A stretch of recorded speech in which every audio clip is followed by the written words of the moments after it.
ایک مچھلی اور انار کی بابت ایک ایرانی لوک کہانی سنیے جس کا اردو ترجمہ جناب معین نظامی نے کیا ہے، اور آخر پر میں بتاؤں گا کہ اس کہانی کا ہمارے نظام حکومت و سیاست سے کیا تعلق ہے۔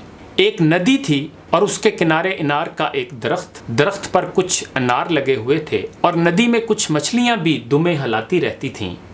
زمین کے نیچے سے درخت کی جڑیں ندی میں پاؤں پھیلانے لگی تھیں۔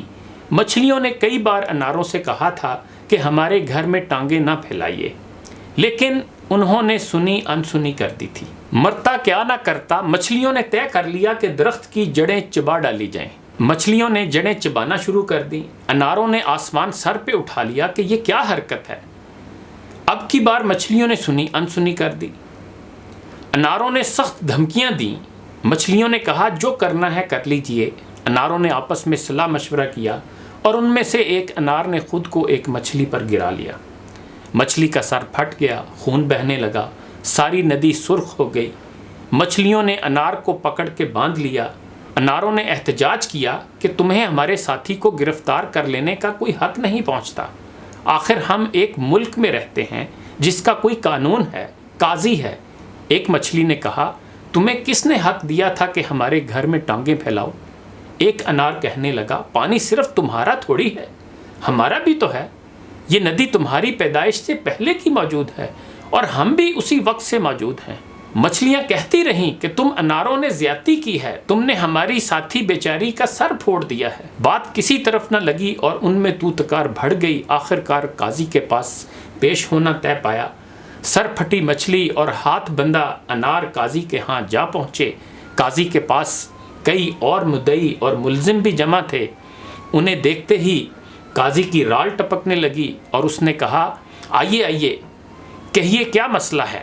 دونوں نے اسے ماجرا کیا سنایا۔ قاضی نے کہا آپ ذرا انتظار کر لیجئے، میں پہلے دوسروں کے معاملے نپٹا لوں۔ انار اور ننھی مچھلی ایک کونے میں کھڑے ہو کر لگے انتظار کرنے۔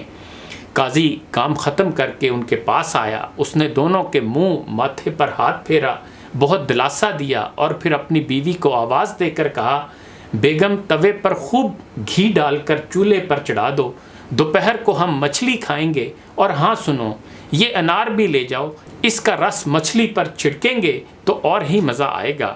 انار اور مچھلی کے ہاتھ پاؤں ٹھنڈے پڑ گئے۔ انہوں نے ایک دوسرے سے خسر پھسر کی کہ دیکھو تو ہم کس مصیبت میں پھنس گئے ہیں۔ انہوں نے قاضی کی بیگم کی بہتری منت سماجت کی کہ ہمیں ایک دوسرے سے کوئی شکایت نہیں، ہمیں جانے دیجئے، مگر بیگم نے کہا فیصلہ تو قاضی ہی کا چلتا ہے، مجھے تو اس پر عمل درآمد کرنا ہے اور بس۔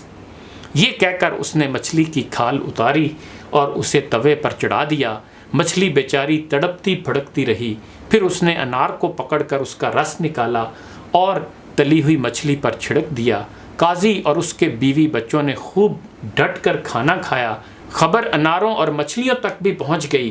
وہ دکھ درد میں ڈوب گئے اور انہوں نے دونوں کا سوگ منایا۔ سوگ کے دنوں ہی میں وہ اس نتیجے پر پہنچ گئے کہ قاضی اگر باہر کا ہوا تو ان کے لیے کبھی کچھ نہیں کرے گا۔ انہوں نے آپس میں معاہدہ کر لیا کہ ایک دوسرے کے حقوق کی خلاف ورزی نہیں کیا کریں گے۔ یہ کہانی پڑھ کر میں سوچ رہا تھا کہ ہمارے سیاسی لیڈروں کو بھی آپس کے سیاسی جھگڑے باہم مل بیٹھ کر ہی سلجھا لینے چاہیے اور طاقتوروں کو مداخلت کی دعوت نہیں دینی چاہیے، ورنہ وہی کچھ ہوتا رہے گا جو کچھ ہو رہا ہے۔ انہی گزارشات کے ساتھ اجازت چاہوں گا۔ اپنا خیال رکھیے گا۔ اللہ حافظ۔